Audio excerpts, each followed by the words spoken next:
Hello दोस्तों, स्वागत है आपका हमारे चैनल पर, जहां पर आपको मिलती है प्रतिदिन 80 शब्द प्रति मिनट की गति से एक हिंदी डिक्टेशन।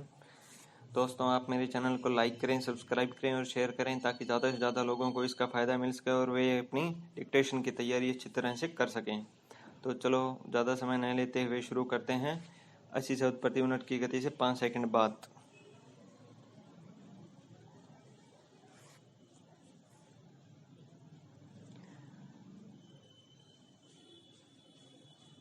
काल में हमेशा चौकन्ना रहना होता है, उस समय खास तौर पर जब शत्रु अज्ञात हो। कोरोना वायरस के संक्रमण को फैलने से रोकने के लिए लंबे लॉकडाउन के बाद देश में अब अनलॉक 1 की प्रक्रिया शुरू हुई है, तो चौकन्ना ज़्यादा ही रहना होगा। लॉकडाउन में मिली छूट का मतलब सिर्फ इतना ही समझा जाना चाहिए कि कोरोना वायरस रूपी इस दुश्मन से मुकाबला अब देश की अर्थव्यवस्था को पटरी पर लाने की कवायद करते हुए करना है।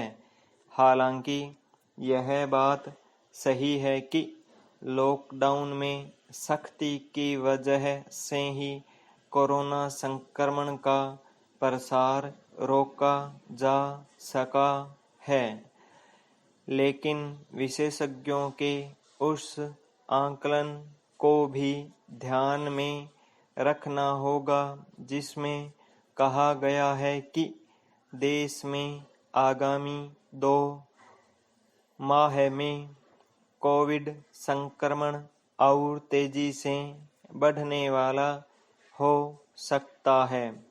केंद्र सरकार की घोषणा के मुताबिक 8 जून के बाद नॉन कंटेनमेंट जोन में होटल, रेस्टोरेंट, शॉपिंग मॉल्स व आराधना स्थलों को भी खोला जाना है, यानी लगभग हर तरह की छूट।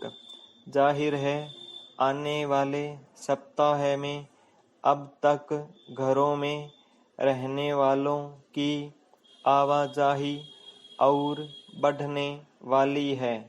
आराधना स्थलों और मॉल्स में जहां भीड़-भाड़ रहती ही है, सोशल डिस्टेंसिंग व मास्क लगाने की अनिवार्यता की पालना कराना आसान नहीं होगा। जाहिर है, शिथिलता देने के साथ-साथ कानून पालना में सख्ती नहीं दिखाई गई तो संक्रमण का खतरा ज़्यादा रहने वाला है। कहीं ऐसा न हो कि पाबंदियों में छूट मिलने पर लोग बेपरवाह होकर बचाव के उपायों को अपनाना ही छोड़ दें। यह चिंता इसलिए भी है कि लॉकडाउन में शिथिलता देने के साथ ही देश भर में कोरोना संक्रमितों के साथ-साथ कोरोना से मौत के मामले भी बढ़ते ही जा रहे हैं।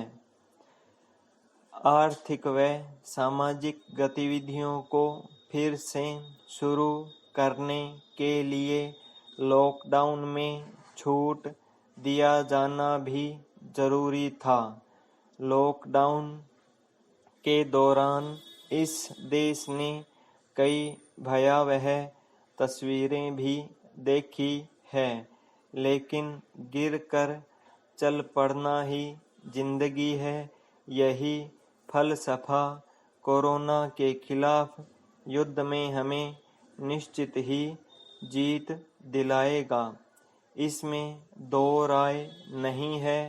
फिर भी इस चिंता को तो ज़हन में रखना ही होगा कि जैसे ही लोग सड़कों पर आना शुरू होंगे, लापरवाही बरती तो कोरोना संक्रमण का खतरा बढ़ सकता है।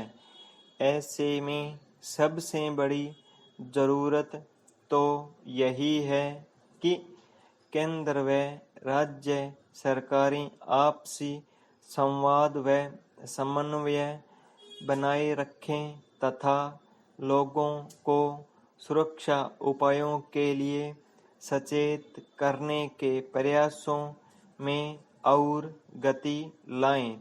संतोष की बात यह भी है कि लॉकडाउन के चारों चरणों के बाद कुछ सकारात्मक संकेत भी मिले हैं। संक्रमण की रफ्तार के मामले में सबसे खराब महाराष्ट्र अब राष्ट्रीय औसत के बराबर आ गया है। गुजरात में संक्रमण की रफ्तार कम होने लगी है। दूसरी ओर राजधानी दिल्ली में पिछले 4 दिनों में रोज 1000 से भी ज्यादा कोरोना संक्रमण के मामले, केरल में फिर आ रहे प्रकरण और असम में तेजी से बढ़े संक्रमितों ने चिंता बढ़ा दी है। विभिन्न हिस्सों में पहुंच रहे प्रवासियों को क्वारंटाइन करने की भी समुचित व्यवस्था करनी होगी ताकि अस्पतालों पर दबाव न बढ़े। एक तरह से अब ज्यादा सतर्क रहना है। मन की बात में प्रधानमंत्री नरेंद्र मोदी ने सही कहा कि यदि गांव आत्मनिर्भर होते तो ये समस्याएं ऐसी न होती। महात्मा गांधी भी गांव को ही प्रमुख इकाई मानने पर जोर देते थे। देश गांव में ही बसता है। ये कृषि प्रधान गांव आत्मनिर्भर होते तो आज मुंबई और दिल्ली जैसे महानगर इस कदर नरक न होते जो कई समस्याओं की जड़ है। गांव को फिर से आत्मनिर्भर बनाना जरूरी है। कोरोना संक्रमण थमने का नाम नहीं ले रहा। अब यह लगने लगा है कि जब तक कोई वैक्सीन नहीं बन जाए हमें कोरोना के साथ ही जीवन बिताना होगा।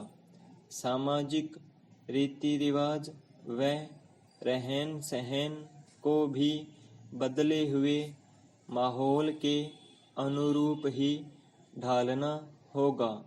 जीवन जीने की इस नई पद्धति को ही गुरु मंत्र मानकर अनदेखी करने वालों को भी इसे सीखना होगा। आवागमन के साधनों की छूट मिलते ही अब लॉकडाउन में फंसे प्रवासी अब घरों को लौटना तेजी से शुरू होंगे। पिछले अनुभवों से सबक लेते हुए हमें गांवों में पर्याप्त क्वारंटाइन सेंटर तैयार करने होंगे। अच्छा हो कि अपनी यात्रा की शुरुआत में ही ऐसे लोगों की सेहत की पड़ताल कर ली जाए, अन्यथा संभालना मुश्किल हो जाएगा। आए दिन इस तरह की खबरें पढ़ने को मिलती है कि प्रशासन व पुलिस से जुड़े लोगों को राजनेताओं के दबाव का सामना करना पड़ता है। इससे कर्तव्यनिष्ठ लोगों को सरकारी कामकाज में असुविधा का सामना करना पड़ता है। राजनीतिक लोगों की प्रशासन से जुड़े लोगों पर अनुचित दबाव खतरनाक है। स्वास्थ्य के मामलों में विश्व स्वास्थ्य संगठन से निष्पक्ष रहने की उम्मीद की जाती है। डोनाल्ड ट्रंप के आरोपों से इस निष्पक्षता पर संदेह भी होता है।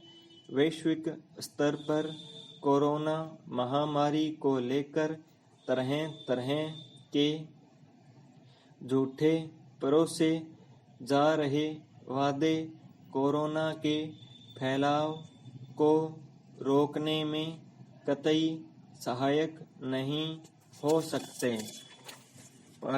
स्टॉप।